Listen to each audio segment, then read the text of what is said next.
اگر لڑکے کے عیب ظاہر ہو جائیں تو لڑکی والے، اور اگر لڑکی کے عیب ظاہر ہو جائیں تو لڑکے والے منگنی کو ختم کر سکتے ہیں۔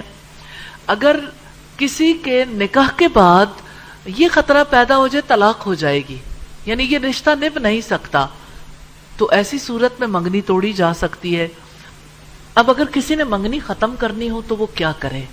جیسے منگنی کرنے کے لیے استخارہ کیا تھا، ختم کرنے کے لیے بھی استخارہ کر لے، کیونکہ اللہ تعالیٰ بہتر جانتے ہیں اور انسان نہیں جانتا۔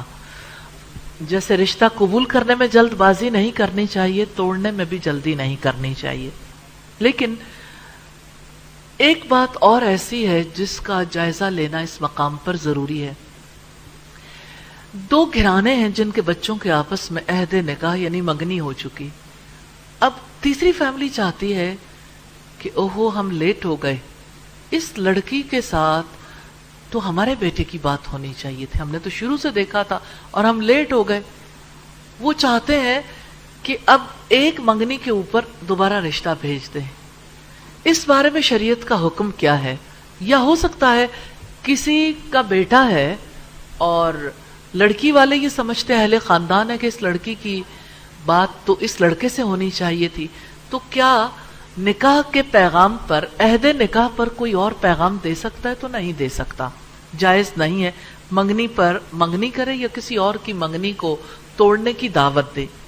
نبی صلی اللہ علیہ وسلم نے فرمایا کوئی شخص اپنے مسلمان بھائی کی منگنی پر اپنی منگنی نہ کرے، حتیٰ کہ اس سے پہلے منگنی کرنے والا اسے چھوڑ دے یا اسے اجازت دے دے کہ میں نے اسے چھوڑ دیا، آپ کرنا چاہو تو آپ کر سکتے ہو۔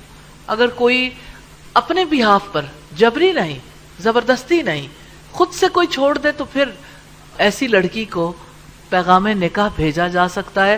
صحیح بخاری میں 4848 پر اس حدیث کو آپ دیکھ سکتے ہیں۔ منگنی عہد نکاح ہے جسے پورا کرنا بہتر ہے، کیونکہ کتاب و سنت میں، قرآن و سنت میں عہد پورا کرنے کے کتنے احکامات ہمیں ملتے ہیں۔ ان اللہ کان مسئولا، بے شک عہد کے بارے میں سوال کیا جائے گا۔ اور اسی طرح سے نبی صلی اللہ علیہ وسلم نے فرمایا لا دین لمن لا عہد لہ، اس کا کوئی دین نہیں جس نے عہد کی پاسداری نہیں کی۔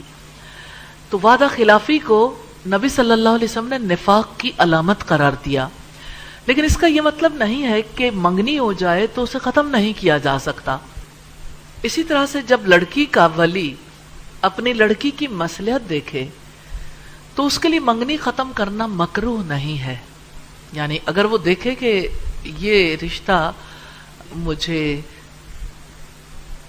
پورا ہوتا ہوا نظر نہیں آتا، یہ معاملہ اختتام تک نہیں پہنچے گا، تو ولی اس منگنی کو ختم کر سکتا ہے۔ یہ لڑکی کا حق ہے، یعنی ولی لڑکی کی جانب سے دیکھنے میں نائب ہے، ولی دیکھے گا، اس لیے جس میں وہ مصلحت دیکھے تو قول رشتہ نامنظور کر سکتا ہے۔ اور جب لڑکی اپنے منگیتر کو ناپسند کرے تو لڑکی بھی اسے رد کر سکتی ہے۔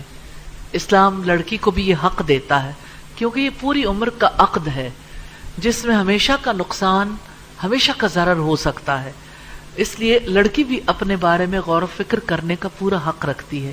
اگر بغیر کسی غرض کے دونوں ہی نامنظور کر دیں، منگنی توڑ دیں، تو یہ مکروہ ہے، یعنی بغیر کسی وجہ کے نہیں توڑنا چاہیے، کیونکہ اس میں وعدہ خلافی ہے، یہ بات سے پھر جانا ہے۔ لیکن حرام نہیں ہے، کیونکہ ابھی لڑکے کا لڑکی پر حق قائم نہیں ہوا، اور اگر دونوں ہی توڑنا چاہیں تو اس میں کوئی حرج کی بات نہیں ہے، توڑی جا سکتی ہے۔ ہاں البتہ یہ مصلحت کا تقاضا نہیں ہے کہ بغیر کسی سبب کے منگنی توڑ دی جائے۔